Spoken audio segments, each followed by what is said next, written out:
Deep in the Peruvian Andes, local people have taken control of the mountain roads. They are supporters of the deposed president Pedro Castillo, who was arrested in December after trying to dissolve Congress and rule by decree. Nuestros hospitales abandonados, nuestra educación abandonado, todo está abandonado. Most here are poor, indigenous farmers and miners who work southern Peru's resource-rich land but see little in return. Hemos sido relegados por más de 200 años. Nunca hemos tenido una distribución equitativa de nuestros recursos. Castillo, a left-wing former union leader, promised to change all of that. And these protesters believe he was overthrown by a corrupt political elite in the capital Lima, who have never done anything to help them. Viene el ejército, tenemos que pararnos con todos nuestros hijos para seguir defendiendo nuestro pueblo, nuestra tierra. Violent protests have spread across Peru since Castillo's removal. Clashes with police have led to more than 50 deaths and hundreds injured. Castillo's successor, President Boluarte, has done little to quell the anger, refusing to resign and calling the protests terrorism. The protesters call her a traitor.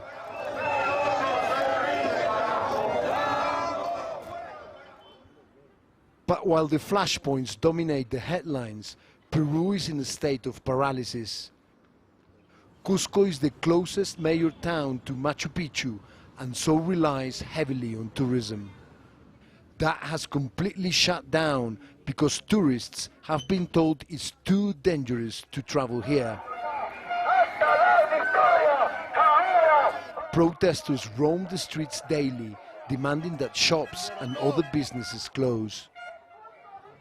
The barricades have created a massive fuel crisis, and lorries are stuck on roadblocks, bringing Peru's economy to a complete halt. We travel the winding highways through the Andes, heading for the town of Juliaca. We will stop at barricade after barricade. This journey usually takes 5 hours. This time it was 2 days.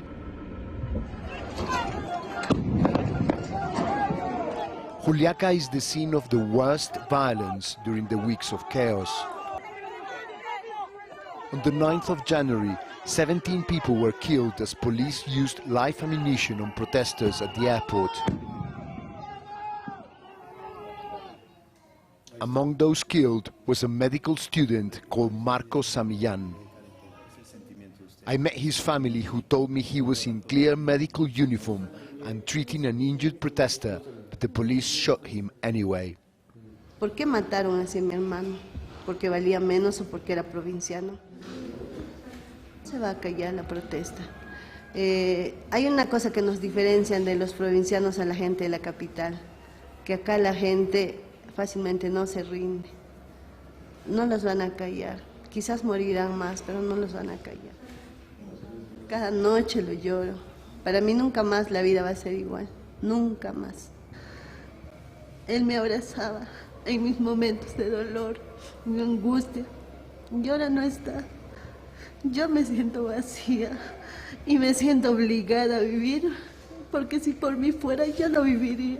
Yo no quiero vivir. Today, the area around the airport in Juliaca looks like a war zone. This was the place where 17 people died in clashes with the police. Hundreds of people tried to take over the airport. They destroyed the fence, and they were trying to stop police and military reinforcements arriving to the airport. Today, we spoke with the police, and they've told us they've been authorized to open fire. I met with a brigade of young volunteer medics who Marco was working with the day he was killed. Fue una masacre total. En mi opinión fue una masacre total porque de un momento a otro ya heridos de perdigones y después que aparezcan heridos de bala en la cabeza, como les digo, o sea, heridas mortales, ¿no? These are just medical students. They had never seen anything like this before. ¿Cómo hacían para tratarlas? En ese momento no estábamos preparados para esa situación, nadie se imaginaba que iban a haber heridos de bala, ¿verdad? Atendimos como pudimos, ¿no? Lo primero que hemos hecho es parar la hemorragia. These remote regions have not seen violence like this since the days of Shining Path, a Maoist insurgent group which killed thousands of Peruvians in the 80s and 90s. The military were sent in to crush the far-left group then, and that response killed thousands of civilians too. So videos like this evoke unpleasant memories. Military units are moving into the area having been ordered to clear the barricades blocking the highways.